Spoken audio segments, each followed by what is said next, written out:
22 февруари 2013 година, почитувани гледачи, добра вечер, термин за вестите на КТВ телевизија. За 30 дена општините треба да постапат по предметите за легализација, потоа ќе следуваат високи казни. Општините во Македонија се уште воопшто не постапувале по 70.000 предмети од граѓани со барање за легализација на диво изградени објекти, иако документацијата била комплетирана. Државниот управен инспекторат им даде рок од 30 дена да постапат по предметите и во средината на март ќе изврши контролен надзор на превземените активности. Министерот за транспорт и врски Милијана Киевски и директорот на Државниот управен инспекторат Ромео Деребан денеска на пресконференција ги презентираа резултатите од извршените редовни и вонредни инспекцијски надзори на спроведувањето на законот за легализација од страна на општинската администрација во изминатите 2 години. Управниот инспекторат при контролата во 84 општини изготви 78 решенија со кои им налага на општините да ги отстранат утврдените недостатоци. Доколку не постапат по укажувањата и не одговорат соодветно на предметите, ќе следи прекршочна постапка и глоби за градоначалникот и општинските службеници, кои се движат од 7.500 до 15.000 евра, односно од 1.500 до 3.000 евра. При контролата е утврден и вкупниот број на барања за легализација кои изнесува 354.169. Од поднесените барања за 42.997 се донесени решенија за легализација, од кои 35.710 веќе се процесуирани во катастар со впишување на нелегалниот објект. Општините од вкупно поднесените барања за легализација досега одбиле 497, ја прекинале постапката за 234.132 предмети, претежно поради некомплетна документација, а постапуваат по 67.172 предмета. Министерот Јанакиевски повтори дека очекува до крајот на годината да бидат легализирани над 100.000 диво изградени објекти и апелира граѓаните што поскоро да ја комплетираат документацијата со доставување во најголем број случаи геодетски елаборати.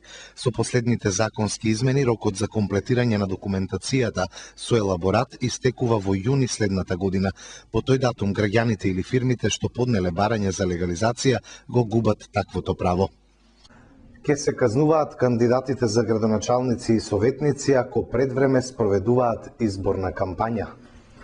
Државната изборна комисија од денеска ќе почне да следи дали кандидатите за градоначалници или за советници на локалните избори спроведуваат предвремено почната кампања и ќе превзема соодветни санкции. За да почне со мониторингот, ДИК морал да ги потврди прелиминарните листи со кандидати за градоначалници и за советници. Овој процес треба да заврши денеска. Изборниот законник предвидува глоба во износ од 3.000 до 5.000 евра да му се изрече за прекршок на правното лице ако не го почитува рокот за започнување и завршување на изборната кампања. На санкции подлежат и радиодифузерите кои ќе ги пренесуваат предвреме почнатите представувања на кандидатот. Според законот за нив глобата изнесува од 1.500 до 3.000 евра за телевизија или радио и 300 до 1.000 евра за одговорниот уредник во нив.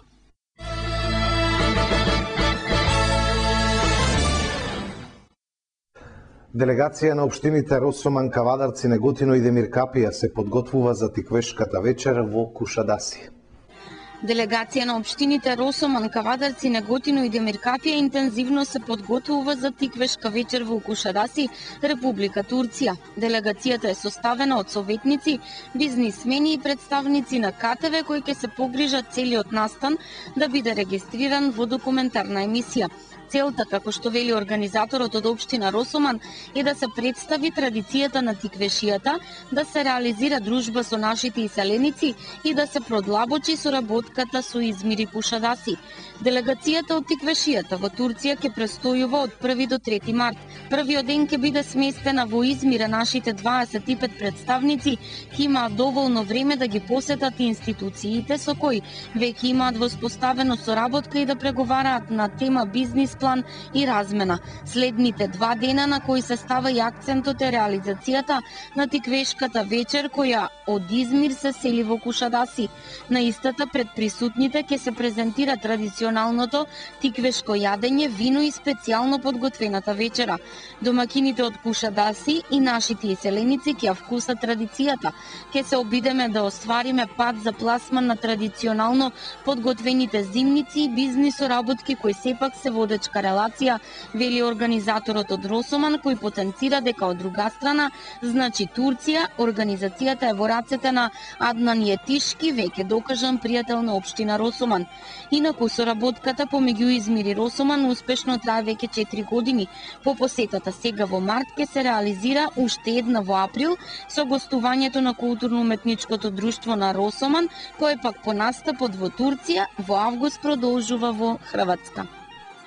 Се завршува со оградата во Општинското основно училиште Пере Тошев во Росоман. Новите 150 метри ќе овозможат 2 влеза, еден за детската градинка, а еден за училиштето. Полека, но сигурно вистински современ изглед добива основното училиште Пере Тошев Росоман. Модернизирана училишна зграда, спортска сала, тениски игралишта, летна училница или амфитеатар и во моментот крајниот дел до комплетирање на заштитната ограда. Имено се работи на поставување на кована ограда во должина од 150 метри, продолжение на веќе оградените 100 метри. На ваквиот зафат работи тендерски најповолниот понудувач Микомерц Кавадарци, а за реализација на целиот проект одвоивме 300.000 денари од општинскиот буџет, велат од локалната самоуправа Росоман. Со поставувањето на оградата обезбедуваме целосна заштита за учениците и сигурни сме во нивната безбедност, гледајќи и на фактот што сега оградени и просторот околу училишното игралиште што се користи за совладување на материјалот од предметот физичко образование, велат од општината. Оттаму потенцира дека целиот овој зафат на крајот обезбедува 2 влеза, еден за училиштето и еден кој води до новата детска градинка. Според пресметките и планот, комплет оградувањето на училиштето ќе биде завршено до 10 март.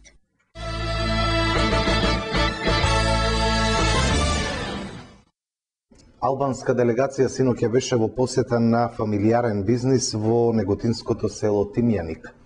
Албанска делегација вчера доцна попладне беше во посета на семејството Мојсовски во неготинското село Тимјаник, со цел да се запознае со нивниот семеен бизнис за производство на сертифициран лозов калем.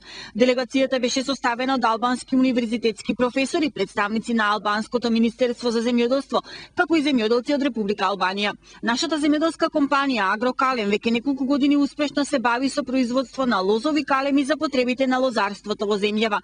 Гостите од Албанија посебно се интересираат околу производството на расадот за лозовите садници. Сакаат нашето искуство да го пренесат во сопствената земја, рече сопственичката на Агрокалем Васе Мојсовска. Посетата на Тимјаник беше во организација на Албанското министерство за земјоделство. Ново игралиште доби подрачното училиште на основното општинско училиште Гоце Делчев од Неготино во селото Тимјаник.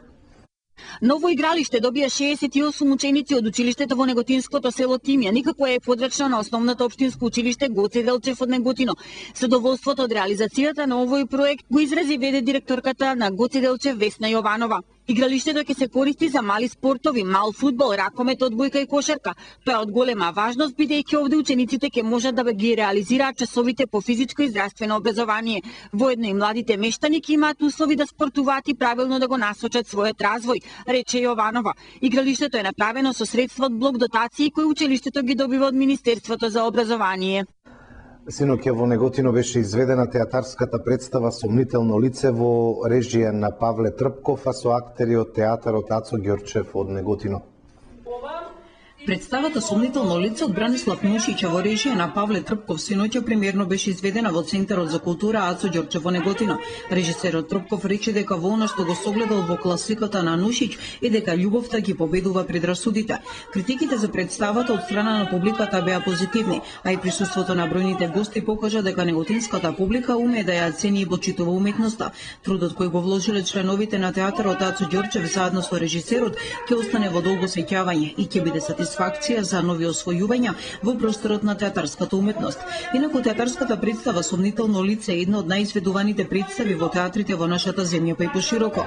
Драма во која на комичен начин се прикажани термитите кои редовно и секојдневно ги јадат темелите на општеството и едноставно самата иднина на младиот човек. Мрзливи и неспособни чиновници кои своите одлики ги добиваат со сушење и чување на чорапите и долната облека во фасциклите наменети за важни случаи, жедно посакуваат поголем углед и повисока функција. Публиката во салата на Центарот за култура имаше можност да ужива во прекрасната изведба на представата. Силниот аплауз беше само доказ дека актерите одлично се снајдоа во своите улоги. Инаку премиерата на представата Сомнително лице била изведена во октомври 1945 година.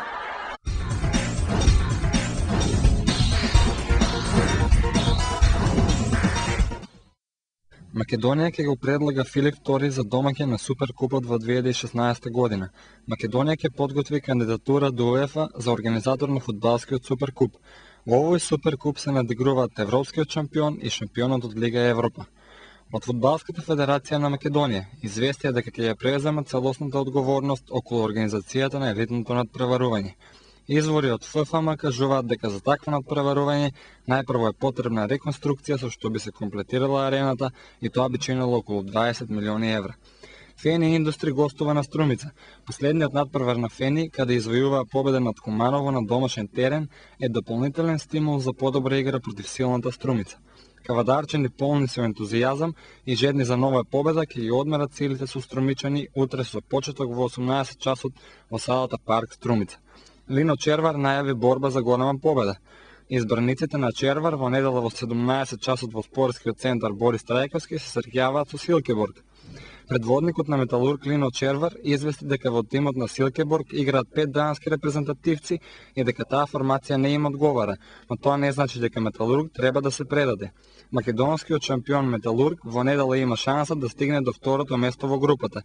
Доколку Металург забележи победа на Силкеборг и го освои второто место во групата, ќе има значителни шанси за полесен противник во понатамошното елитно ракометно надпреварување.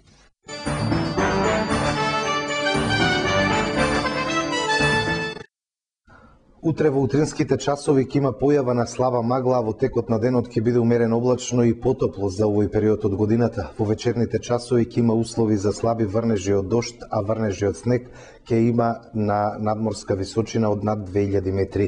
Ќе дува умерен јужен и југоисточен ветер. Утринската температура од -1 до 6, а максималната дневна ќе се движи во интервал од 8 до 15 степени Целзиусови.